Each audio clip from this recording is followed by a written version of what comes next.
It's just dropping and landing.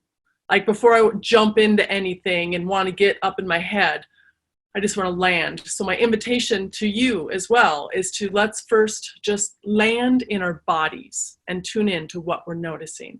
So everything here is an invitation. Do what feels good. Do something different.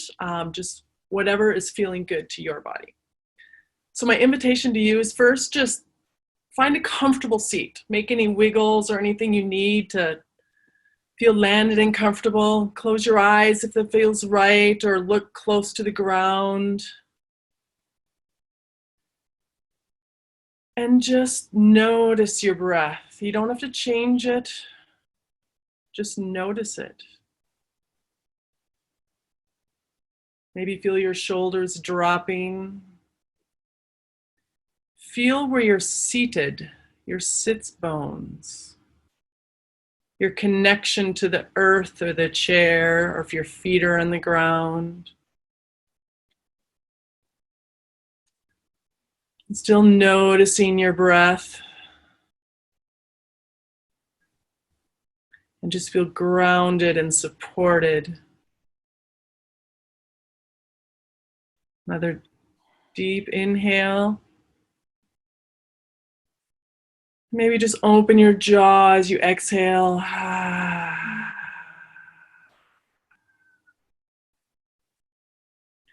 And now let's bring our attention further up to our heart space.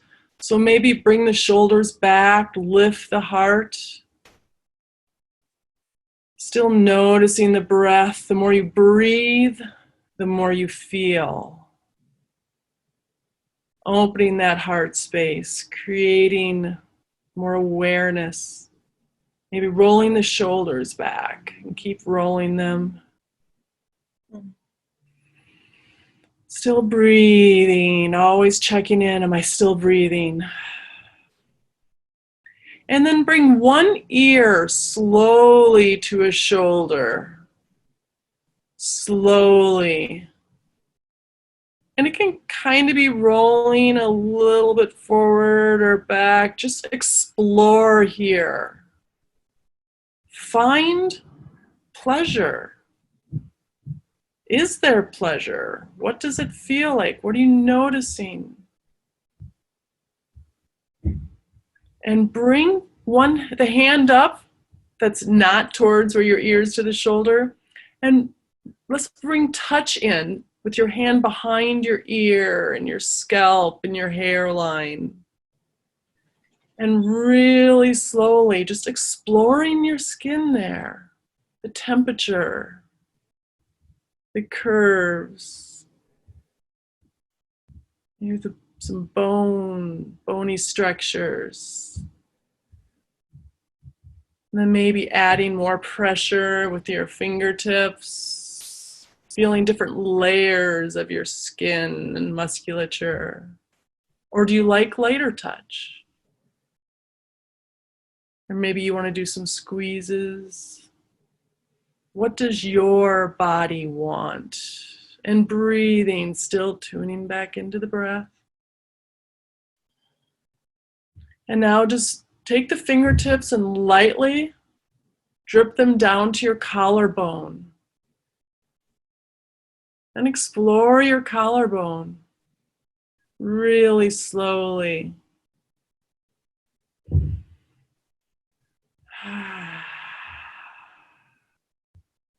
And then this tracing the fingertips down to where you can place your hand over your heart space. What kind of pressure do you want here? Are you noticing your heartbeat? Are you noticing your breathing here? Maybe take a deep inhalation. Soften the jaw on the exhale.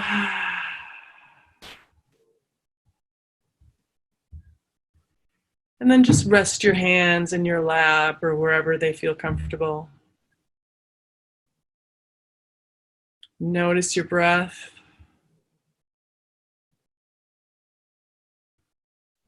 And just flutter your eyes open. Make any little moves you need to make to just land and be here.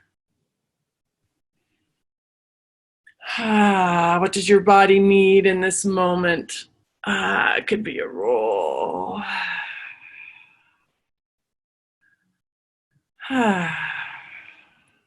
Thank you. Yummy, Connie, thanks. Yeah. What do you like about that practice, Holly? What do you notice when we do the pleasure first? I know you're familiar with that too. Yeah, well, I love that right away it helps us just shake the day off and sink into where we are right now. So Mm-hmm. it brings presence immediately to the body, to the breath, to just what is right in front of me. So I love pleasure first for that. And, the pleasure that it brings to my body when I'm focusing. Like, okay, you get attention now. And it just feels good. And with this practice, it's real time what's happening, acceptance of whatever's happening. Yeah. Not an expectation or anything, but just and slowing down and being present. Because we're not going to jump right into the whole topic now, but when we talk about pleasure, not performance, we have to start basic. Can we tune into presence and pleasure in whatever form it is and not be chasing something? So because sometimes there's not even like a reference point for pleasure. So like when we introduce pleasure first, it's like maybe the first time somebody's having this breath focus or like touch your body, like it's actually okay. It's yours. You can touch it. And slow down, go twice as slow and breathe. The more you breathe, the more you feel. So it's nice to break sex and pleasure down into small practices, chunk it down. And we can have sex throughout the day, pleasure throughout the day. Literally. Yes. Perfect. So, well, before you tell us about pleasure, not performance, and what that means, can you introduce yourself a little more? I know I've met you in so many different places, and so what are you up to now? And who are you? Well, thank you. Good question. You're welcome. And thank you for having me, Holly. It's a pleasure to be here. Yeah, thanks for coming on. Yeah.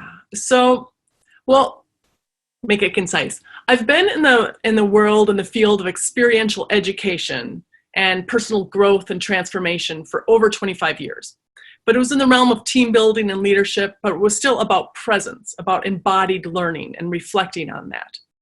And then I moved to Miami and was no longer working with that company, but with a personal lubricant.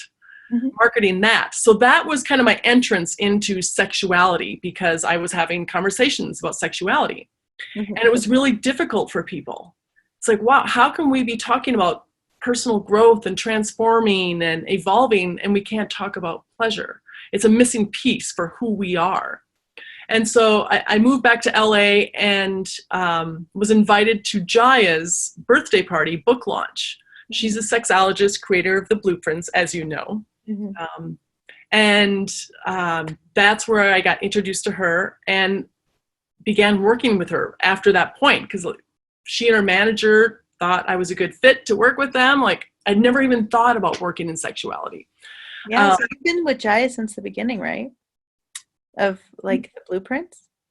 Prior to the blueprints. Yeah, wow, okay. Yeah, so at that time, she was writing her book, Cuffed, Tied, and Satisfied. And so during this, it was all about kink. And so that was a lot of fun for me. So when she invited Jaylene Bennis down to train them in bondage for couples. So that's where I first got introduced to that. And when I saw all the things she had, I'm like, oh, I just fell in love. And so I ended up getting certified and trained in bondage for couples. And that was my first introduction and exploration to pleasure beyond sexuality, what it might look like normally, but being able to drop into the body, being able to remove some of the senses, being restrained and surrendered and blindfolded, and then all these sensations and power dynamics. So it was a wonderful way to explore pleasure and sensation and not be attached to an outcome or what sex should look like. And then I went on to get certified as a somatic sex educator, sexological body worker, core erotic blueprint coach. So that's what I've been doing for the last 5 years. And so you're really body focused. yes. Yeah. Everything's about what am I learning in my body. And it's very science-based too. When I learned sexological body work is the science of trauma and the science of sex. So a lot of nervous system work. So yeah. Yeah, I started with bodies. Like I started as like studying about nutrition to heal my body, and then became a massage therapist, and then energy worker, and now I'm just learning like these new coaching skills that just take that body stuff and beyond. You know, like you get all the senses, and I know that you're learning the same ones in accelerated evolution. Yes. Yeah, how is that evolving your business? Or what you're offering, I guess. Oh, it's really combining more of the psyche with the soma, which they're not separate anyway. But with my with sexological body work, I was so focused always on the body. Like that's the way. It has to be hands-on, and emphasize that. I don't want to say too much, but now, bringing in these pieces that we're working on, really the shadow work and the psyche. So then when I am working with the body, it's really delving into all levels, all dimensions. And it's really up-leveling my work with myself, my personal work, and then the work that I can do with clients. Awesome. Beautiful. Yeah. I love the whole, it's such a well-rounded approach to be able to like be with the body. And even when we can't be with the bodies, right, they can be on the table in their home, and we can totally be with the body. Like, okay, here's where to put your hand, and now let's talk through this process. Just like melding these things together, it creates so much. Yeah. And there's even more safety there, or there can be, because they're in their own home. They're the ones touching their body. I'm not touching their body. Yeah. So it can really go deep. Yeah. There can be a lot of work. We can still do mapping. So a lot of what I've done is pleasure mapping or body mapping or genital mapping. So with pleasure, a lot of us, we don't even know our own anatomy. Yeah. We don't know, we haven't spent close present time with our own body or our lovers, or inviting our lovers to pay that close of attention to our bodies. So that can happen in person or even virtually. So even for lovers that are, or partners that are in quarantine, not together, there's a lot of wonderful exploration that can be done via Zoom. Yeah. Each other's bodies. Yeah, that's great. I'm assuming that that's something that you do, the mapping by distance. Yeah. And it wasn't so much before.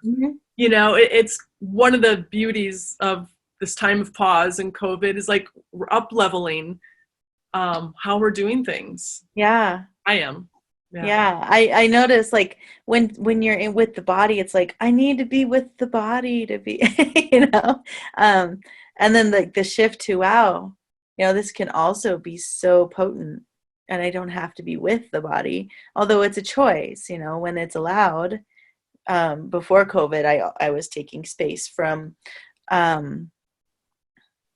working with bodies, and I would give clients the option of, we can be in person if you're in my place, or same effect if we're not in person. You can still have the shift, the transformation, the healing, like the whatever it is that they're getting from that in-person session.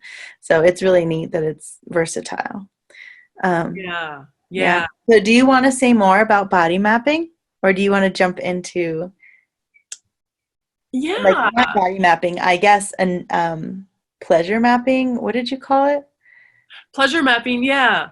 And that especially is helpful, or the foundation or the structure framework of the erotic blueprints is really helpful in doing the body mapping, because it gives us a starting point of, and especially as it relates to pleasure, because a lot of times pleasure is just what goes where, or how to quickly have an orgasm or whatever that means or looks like. Whereas Yes. mapping is, we were mapping a little bit in the pleasure first. We were kind of just mapping here and being really slow. And maybe if we were in a mapping session, we would slow down. Like, what are you noticing? And so as we're mapping different parts of the body, what's arising, what's coming up, and we want to pause with whatever we're noticing. And back to the blueprints, though, there's a framework. Let's try energetic. Yeah. What would either just hovering or light touch. And so depending on what the intention is for the session, and a lot of conversation beforehand, it's really being clear of what the intention is and being able to create safety for anyone involved as well. Yeah. So will you say more about creating safety? I mean, I know that you come from like a kink bondage type background. So how do you best create the safety? Before I forget too, I want to mention a great resource for learning about safety and autonomy with your own body is Betty Martin's Wheel of Consent, bettymartin.org. She's got some great free videos there. Beautiful. Yeah, we can link that later in the comments. Yeah, I always use that with my clients. But creating safety is first autonomy over your body. Sometimes there's a power differential. If like you're the client and I'm the practitioner, I'm going to do these things to you, and I know what to do with your body, and that doesn't feel safe, even if they don't know it, because they're just expecting me or someone to do something to them. But safety is knowing that and working with them to make sure they're comfortable with their yeses and their nos. So that I'm not just doing something to them, or partners aren't just doing something. Yeah, I actually offer that right away in my working with clients. It's kind of like I can guide you. I'm here to hold and teach and guide, and there's no me taking the power away. You have that. Like that's yours, and that's like create a way to create the safety is like none of this is me being in charge of everything. Even if I'm the one hired to help, that doesn't mean that I'm the only one with power and I don't actually have any, because it's all yours and you have the yeses and the nos to make me do the thing that you're asking for support. So I can see that safety and that consent already just in that conversation with like, but it's your power. I don't want it. And that's really where we have to start, is with safety before even talking about pleasure over performance. Yeah. There's usually not safety in performance unless that's built in, not to say never. I mean, but you have to have that foundation. Once there's safety, you have more choice in wherever you want to go when there's safety and consent. Yeah. So knowing that if I say stop or slow down, and practicing that voice. So often people endure something or don't know what they want. It's like, whatever you want to do, or I know you like this, so I'll do this or allow this. Well, even like in a deep tissue, how many times have we just been like, okay, like just not even inside the bedroom, just a deep tissue massage. We can't speak up and say that hurts. Can you go a little lighter? I know that I've been stuck in that and not had my voice. So I went home and hurt for 2 weeks. Yeah. Good way to learn. Yeah. Putting up with it. Yeah. So making sure that everyone has their voice and feel safe to use their voice. And a lot of times even safe porting, letting people know what touch you might do, especially if I'm doing mapping, like we're going to map your pelvis. Now, my first touch might be placing my hands over your hip bones. So safe porting is explaining what you're going to do. Yeah, and then let me know when you're ready for that. Okay. Yeah, so just know that there's not going to be any surprise of touch. That's great. I'm going to add more of that. Because as a massage therapist, it's like I don't always say where I'm going. Mm-hmm. And there's like consent before the practice, before the receiving. And then also some people have sensitive areas. So maybe if I get to one, then I would mention it. Well, and it's just a good practice for them to realize that they do have, they're in charge. They have choice. You know, it's somehow the nervous system goes, it calms the nervous system. Yeah, that's great. That's a great practice. Thank you. Mm-hmm. Yeah, go say more about safe porting or whatever else you're doing for your creating safe. Well, that's just a small piece. Yeah. With mapping, it's especially now with virtual work. Mm-hmm. It's been fun working with clients where they have the massage table there and the camera's on them, and they're clothed, you know, Mm-hmm. or they can be down to just bra and underwear, or so there's a lot of skin exposed, so they can be mapping each other and guiding them through creating safety. Yes. And so now they don't have to come to me. It can happen in their home. And it's been a lot of fun. So even with the blueprints, how do we, and being present with the touch. A lot of people are really unconscious when they're touching or going too fast. Let me find that spot. Yeah. So I don't even have to be there to show them, which is almost even more powerful, because it's not like, oh, here, I'll show you how it's done. Mm-hmm. But just kind of verbally facilitating, it puts the power more in their hands. That's beautiful. Yeah. I don't want to give up touching bodies completely because I still enjoy it, but it's really expanded the work that can be done of now being able to work virtually in Zoom. Yeah, well, and also that puts so much better communication because they're really practicing together, the couples really practicing together, like having to have that conversation without you in the room. So yeah, and kind of tying it back into pleasure, not performance. Mm-hmm. That communication has to be learned and built into intimacy. Mm-hmm. And so by mapping, you're learning the skills of communication so that you can bring it into the bedroom later as well and not be so attached to performance or a goal or agenda. So my point of view is communication has to come first before the pleasure, and it actually creates more pleasure when you're knowing how to communicate. So I love that. So what is the pleasure, not performance? What does that mean for you? It means being present. Mm-hmm. And even when we were demonstrating before, like the more you breathe, the more you feel. So slowing everything down enough so that you're present to your breath, to your sensation, to anything that's arising, over an idea of what this should look like or be or feel like. Not performing. When we're performing, we're in our head. If we're in performance, we're not really paying attention to what we feel. And we can't speak up for what we want. And if we are speaking up, it might be what we're thinking, or we're trying to play out some other fantasy or story instead of what do I want? What do I need? So really being able to focus on pleasure and what I want and asking what my partner wants and not in performance mode. That's beautiful. So it really is like, I'm not performing for you. I'm not trying to be something so that my ego says I'm doing it right. I'm just focused on finding the pleasure.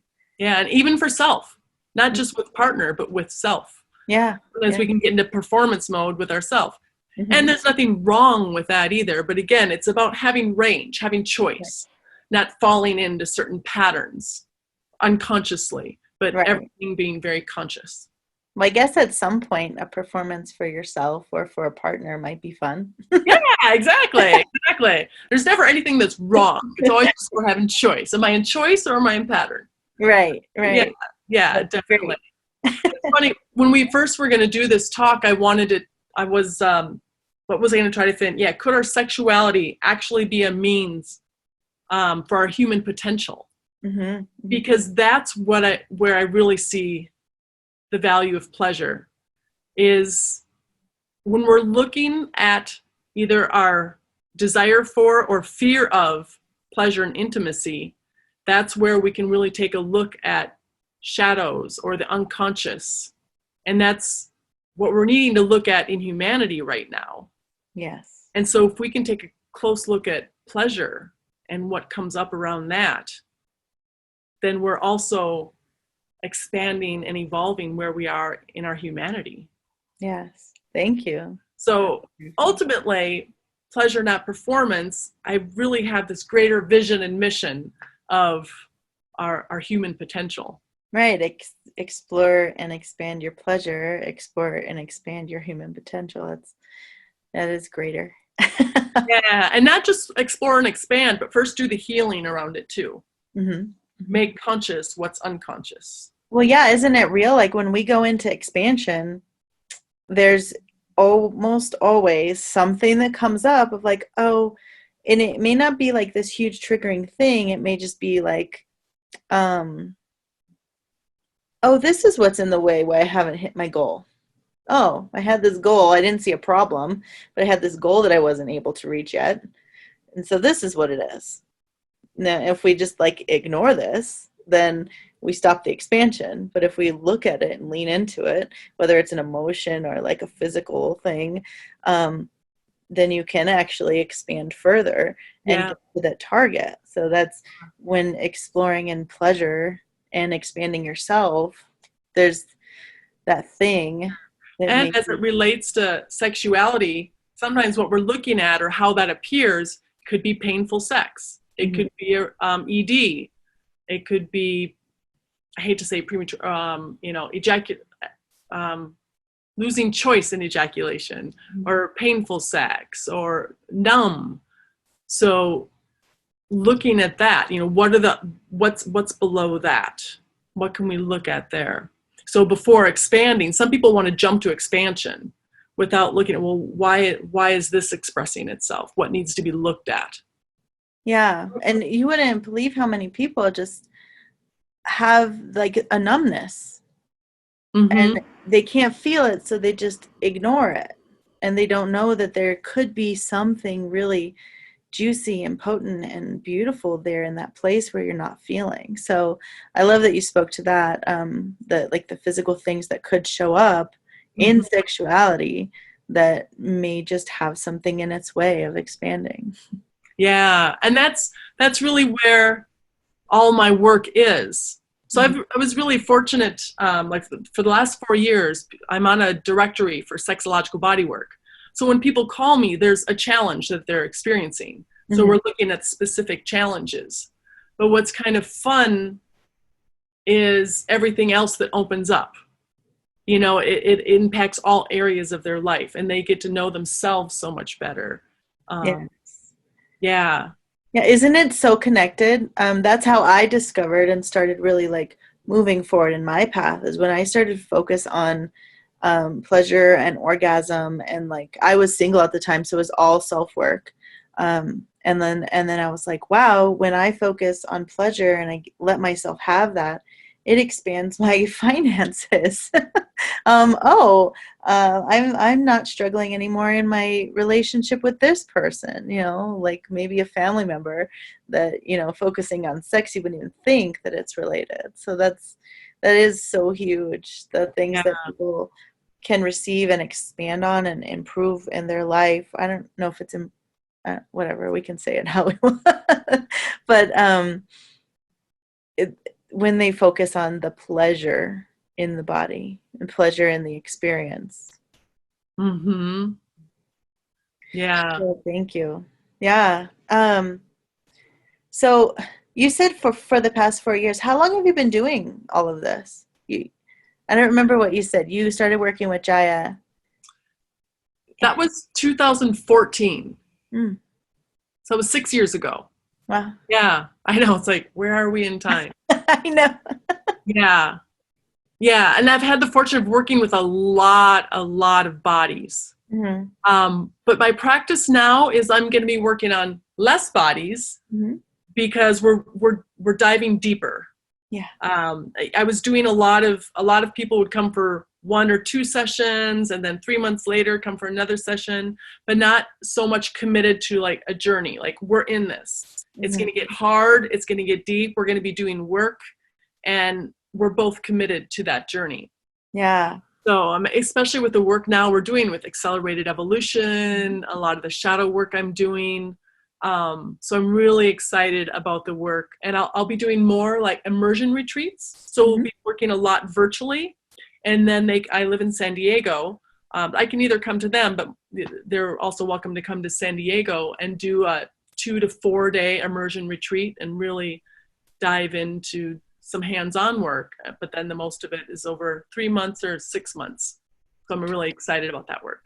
Yeah, that's exciting. Can you say more about like what you're experiencing when somebody chooses not just, I call them one-off sessions, and I'm like, yeah. I will not do a one-off session anymore, because I have seen the other side of what's possible when you actually choose to commit for this amount of time and really focus. It's like, yeah, and it's like raising bars exponentially. So can you talk about that and like what that effect is, like between a one-off and a transformation program? Yeah. Well, my work can look like the medical model, or even massage. How much is a session? How about 2 sessions? And I did that for a while because, for one thing, the more hands I can get, more bodies I can work with, I learn so much. And people do get a lot from that session. It's like going to a personal trainer once or going to massage once. You learn a lot, and hopefully there are things you can take away and implement. But to do the deeper work, when you are going to hit walls and hit challenges, it is necessary to stay committed to that. And have that support in it, right? Yeah. Yeah. When you're making the unconscious conscious, it's helpful to have a witness there. Yeah, because isn't it true that, like, even when we're coaches, we hire coaches because we can't see our shit as clearly as somebody else, that we're like, can you please look? Yeah. And that's kind of when that was my turning point too, of being committed to that, is when I laid down a chunk of change for a coach. At first I'm like, I know this stuff. I know how to do it. I'm doing it. And then when I laid down some money, which is kind of an uncomfortable amount for me, it's like, but that made me committed to the work. Like, I was all in. And it's not so much, well, what are you providing for me? How many of this or how many of that? But it's my level of commitment. It's not, what do I get? But who am I going to be? And I totally trust this person to be there with me through that. And I'm committed. So that's also what I'm inviting for my clients to, not price shop and I'm not saying I'm the best one out there. You're a fabulous coach. There's many fabulous coaches. Yeah, but really the one you resonate with and the one you find. And then it's like, when you're really hearing yourself in some of the things that they're saying, it's like, go there, because that's where, like, oh, she can see me.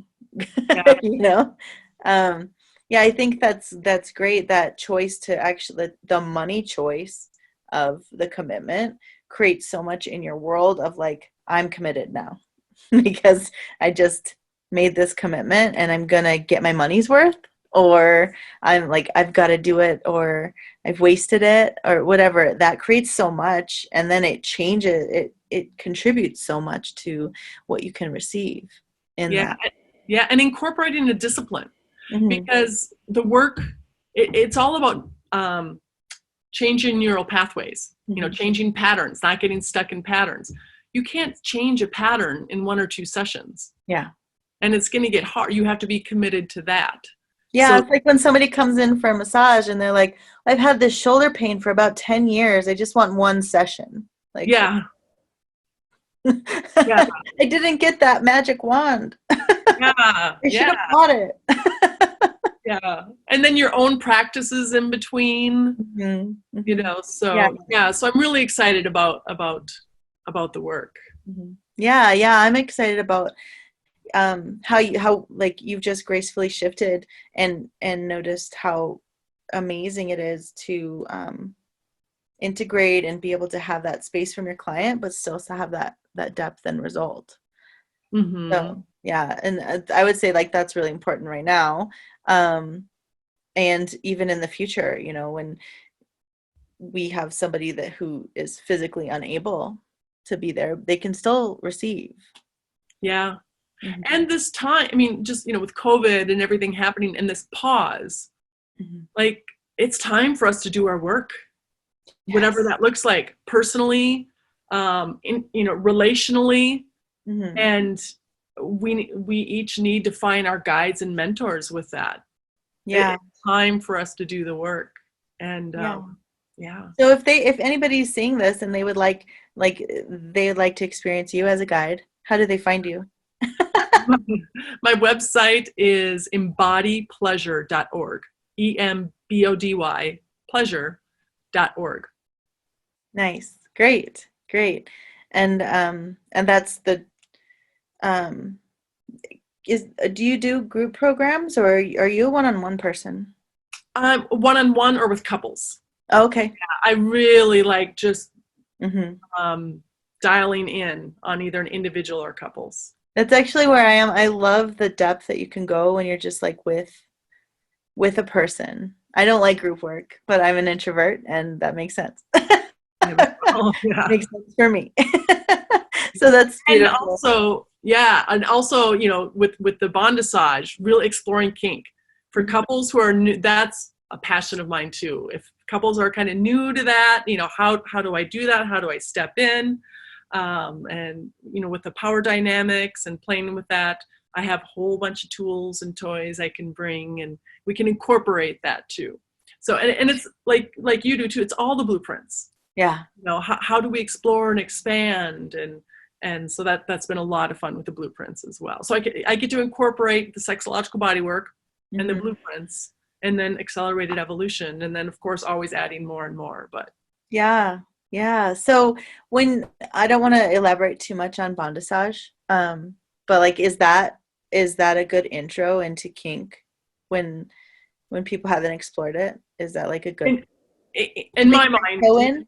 yeah, it is, because it's real, just subtle. It includes the sensuality. Well, it includes all the blueprints. Hmm. Energetic, sensual, sexual, kinky, shapeshifter, a lot of different sensations, the power dynamics, and most importantly, the consent and the safety conversation. Mm-hmm. And that you don't see as much in normal sexuality or intimacy. So it kind of builds in all these elements of paying attention to your senses, surrendering, playing with power dynamics.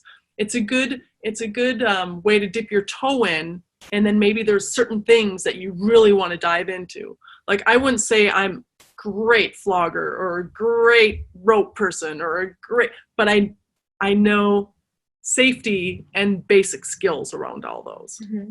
Hmm. And then, you know, I still want to go learn even more, a bunch of those, but it's a great intro. Yes. Yeah, and that world is like never ending learning, right? It's like and Exactly. possibilities.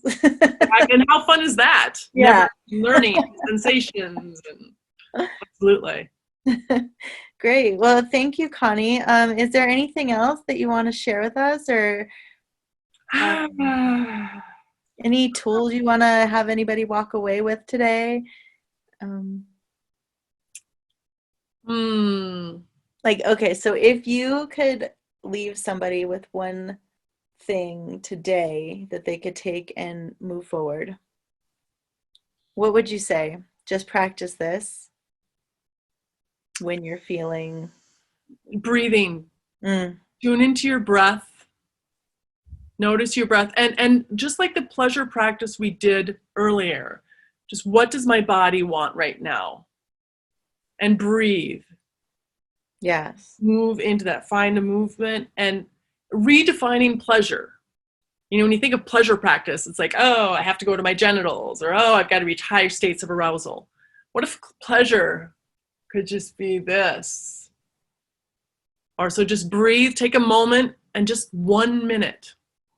Maybe put it on your calendar. Remember, it's all about disciplines. What discipline around pleasure can you incorporate that you're going to do every day and make it simple enough? Yeah, set a little timer, right, on your phone. We all carry those things everywhere. Set a little timer for once an hour to sit for a minute and pleasure. Yeah, find pleasure. What does Mhm. that look like? Yeah. That's beautiful. Thank you. Thank you. Yeah. Thank you for having me, Holly. Oh, well, wait a second. I'm not going to let you go yet unless you have to. I want to see really quickly if we have any questions. Lady says hello. Woohoo. And Dan.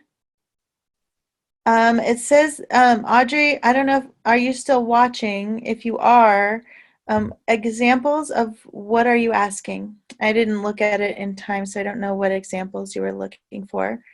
And we'll just wait for a second to see if she's gonna answer. But yeah, thank you. Like, I'm so excited that you came on. I loved this conversation. Thank you for spending some time with me. It's a little nerve-wracking for me because, again, I've been doing bodies for 4 Mhm. years, not talking a whole lot other than right to my clients. So this is a new edge space for me. So I Well, appreciate you did so good, Connie. It was so good. And I'll say that I absolutely can relate. Mhm. Because like body worker into like this is me trying new things with my voice. Like we all get to try something new, and like, and this COVID, this time right now is kind of spurring us like step out of that comfort zone, right? Yeah, So yeah, who is this newness that we are, and what do we get to exactly. explore? So This is one of those videos I'm going to look at months from now and go, oh God. But oh no. here I am. We're doing it, right? We're doing it. I've just decided not to watch again. Okay. I will push That's post and send, and I will not edit again. I'm just like, whatever happened, it was perfect. You trust it. Exactly. Exactly. Otherwise, I'll be my own worst judge. Don't get it perfect. Just get it going. Dan says, thank you for sharing. I'll have to learn to keep this open as we're going on the side. See, my learning curve, I'm still learning how this works. So at least Thank I've you, got it Dan. live. So, okay, well, we'll just check in with Audrey later about what she was asking, and we can put that in the chat. So thank you so much for coming on, Connie. Thank you, Holly. Okay, I I'll look see forward you. to seeing you again soon. Yes, you too. Bye.